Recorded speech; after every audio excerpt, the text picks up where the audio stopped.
Yo, what's going on? Mike from Mike Talk Sports. The Tampa Bay Buccaneers are in a bit of a rebuild period after Tom Brady retired. Let's analyze their quarterback situation with Kyle Trask and Baker Mayfield and whether Kyle Trask can end up starting this season for the Tampa Bay Buccaneers. So Kyle Trask was a 2-year starter at Florida for 2019 and the 2020 season. And I'm not going to lie, every single time I watch Florida, of course, the very first thing you think of when watching that Florida offense was going to be Kyle Pitts, their extremely talented tight end. But other than that, watching Kyle Trask, I was really reminded of watching Ryan Fitzpatrick or Nick Foles, that kind of mold of quarterback where they don't have the most physical talent in the world. They have a solid arm. They have solid accuracy. The functional mobility is actually there like a Ryan Fitzpatrick with Kyle Trask. Is Kyle Trask going to make a bunch of guys miss in the backfield? Is he going to run for a 15-yard gain, 20-yard gain, running down the sideline with his burner speed?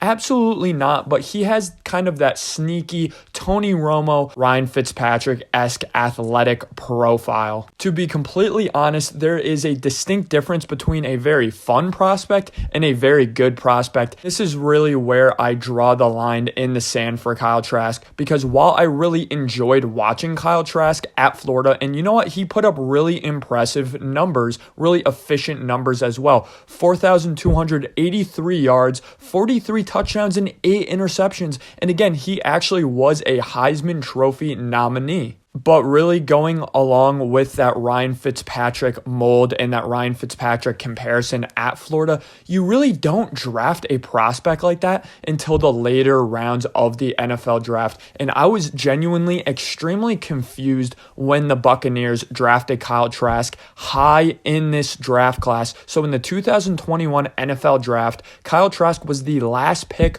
of the second round. And I am a huge anti-second round quarterback guy. The second round of the NFL draft really is the quarterback dead zone. Of course, you have guys like Jalen Hurts and Jimmy Garoppolo end up going from second round picks to really good quarterbacks in the NFL. But for the most part, you either draft a quarterback in the top 15 of the NFL draft or you draft him in the later rounds, hoping to hit on a higher upside prospect. The issue with Kyle Trask, not even necessarily where he was drafted, but really the inherent issue with Kyle Trask is his low floor and his low ceiling. Realistically, at best, Kyle Trask is a Ryan Fitzpatrick. At worst, he's not an NFL caliber quarterback. And really the main issue with the thinking behind this Kyle Trask pick is a second round pick is an immediate starter. I think people have this perception that only first round picks are expected to start right away. No, if you are a first, second, or third round pick at certain positions, you need to start right away. Of course, that's not the case with a second round quarterback, but the issue is you have a Tampa Bay Buccaneers team coming off of a Super Bowl victory. You need win now players to retool this roster for a second Super Bowl run, and they really failed to do that. Some players picked very soon after Kyle Trask, within 20 picks of Kyle Trask. Joseph Asai, a linebacker they could really use nowadays, and for that 2021 NFL season, Elaine McNeil, one of my favorite, more underrated young defensive tackles in the NFL, in a league where defensive tackle is so hard to come by nowadays. Elaine McNeil was an absolute steal in the third round for the Detroit Lions, and then Paulson Adebo, the cornerback from the New Orleans Saints, was also picked early in that third round. While the Buccaneers had a very good secondary, they were extremely thin at the position, and this spearheaded the 2021 season as their secondary really was injured throughout that entire season. But hey, Mike from Mike Talk Sports, you're missing the entire point of why they drafted Kyle Trask. They drafted Kyle Trask as an insurance policy to Tom Brady for the next 2 years to have a really good backup, and there is a lot of value in a really good backup quarterback. While I completely agree with this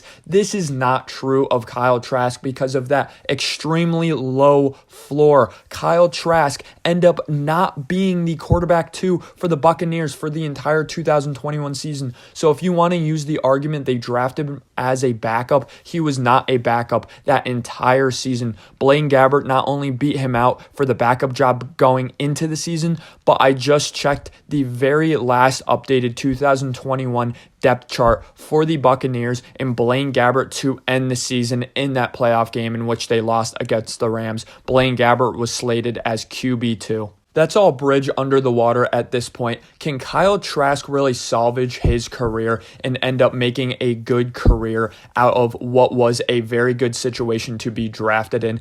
In my opinion, he can't. Again, I'm just not high on Kyle Trask. The physical ability is okay. He has very good instincts and he has a good natural feel for the game, but the X's and O's, just football IQ aspect of it is just simply not there for Kyle Trask. He really does have that backyard football mentality that just does not translate to the NFL unless you have this incredible physical talent, which again, Kyle Trask is lacking. Even though a guy like Baker Mayfield is much smaller than Kyle Trask, he actually has a much more powerful, more velocity on that arm. Not only that, but he is also more accurate with the football. In my opinion, regardless of how Baker Mayfield plays, I just don't trust Baker Mayfield to stay healthy for an entire season. His play style is very indicative of getting injured. Baker Mayfield's a guy who thinks he's more athletic than he really is, which really causes him to absorb some massive, massive blows. So in my opinion, we do end up seeing Kyle Trask for a couple starts.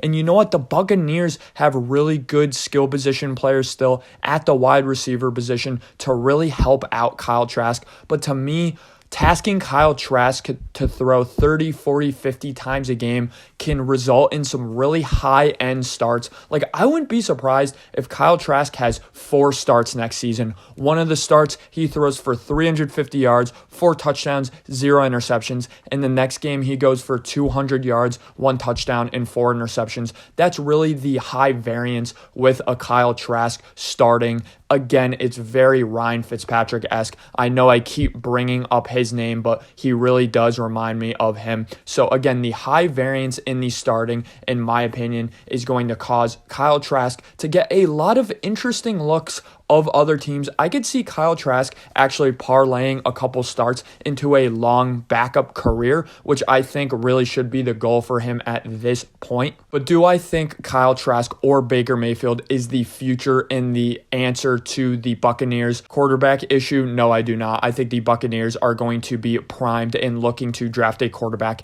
very high in the draft in 2024. Thanks for listening, guys. Let me know, guys, what your thoughts are on Kyle Trask versus Baker Mayfield. Who's better, and how are the Buccaneers going to do with that quarterback room going into the 2023 NFL season?